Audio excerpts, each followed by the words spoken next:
Untuk informasi dan berita terkait, klik link di deskripsi dan jangan lupa install aplikasi CNBC Indonesia yang ada di App Store dan juga Play Store. Dan pastinya jangan lupa subscribe ya.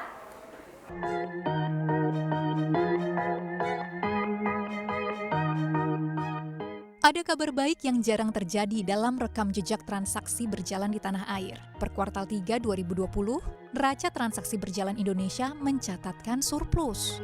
Tepatnya sebesar 1 miliar dolar Amerika. Ini adalah pertama kalinya surplus yang kembali ditorehkan dalam 9 tahun terakhir. Mengejutkan memang, membuat muncul pertanyaan, bagaimana mungkin prestasi ini justru muncul kala pandemi menekan ekonomi global?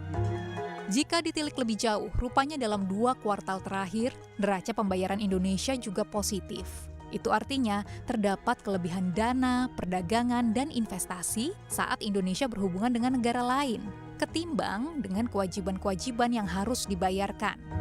Salah satu indikasi paling gamblang yang dapat terlihat adalah dalam kegiatan ekspor-impor barang dan jasa sejak awal tahun.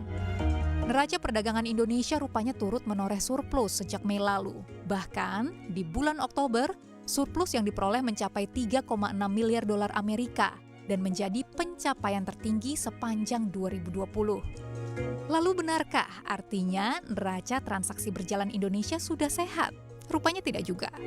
Pasalnya surplus neraca dagang diperoleh dari transaksi ekspor yang berada di zona koreksi, rata-rata 1 miliar dolar per 3 bulan terakhir. Sementara impor justru terkoreksi dalam, rata-rata 3 miliar dolar di periode yang sama. Itu artinya, jika transaksi pasca pandemi kembali normal, maka besar kemungkinan rekor defisit kembali muncul di atas kertas. Mulai terjadi ketika PSBB, yaitu udah mulai antar negara kan tidak bisa ekspor impor kan, itu satu dari sisi luar. Yang kedua, kita sendiri memang nggak butuh impor karena memang bahan baku belum dibutuhkan. Betul. Kalau ini mau dilanjutkan, berarti substitusi impor harus dipercepat, ya kan? Kalau kita nggak mempercepat proses substitusi impor, maka yang terjadi ketika normal, kondisi normal, importnya akan naik lagi, berarti akan defisit lagi tuh transaksinya, gitu loh. Jadi transaksi ini kelihatannya nggak akan permanen kalau kita nggak melakukan substitusi impor. Gitu. Di saat yang sama, pemerintah Indonesia punya beban untuk memastikan resesi tidak membawa ekonomi Indonesia tenggelam dalam. Itu sebabnya, jika impor bahan baku terhambat dan terus lesu, proyeksi ekonomi tanah air di tahun 2020 dengan kisaran 0 hingga minus 1,5% nyaris mustahil. Bahkan jika impor tetap mengalir, jumlahnya harus meningkat secara signifikan. Agak cukup sulit kalau misalkan mau tumbuh positif, berarti pertumbuhannya harus, impor itu pertumbuhannya harus double digit year on year basis di bulan November dan Desember. Itu agak cukup sulit melihat di kuartal kedua 2020, di kuartal ketiga 2020 itu konsumsi domestik masih minus. Pertumbuhan ekonomi masih minus 3,6%-an ya. Jadi masih cukup berat untuk bisa tumbuh positif.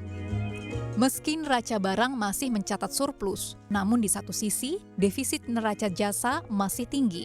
Tingginya defisit neraca jasa ini disebabkan masih tidak bergairahnya sektor pariwisata selama PSBB maupun lockdown yang berlaku di berbagai wilayah.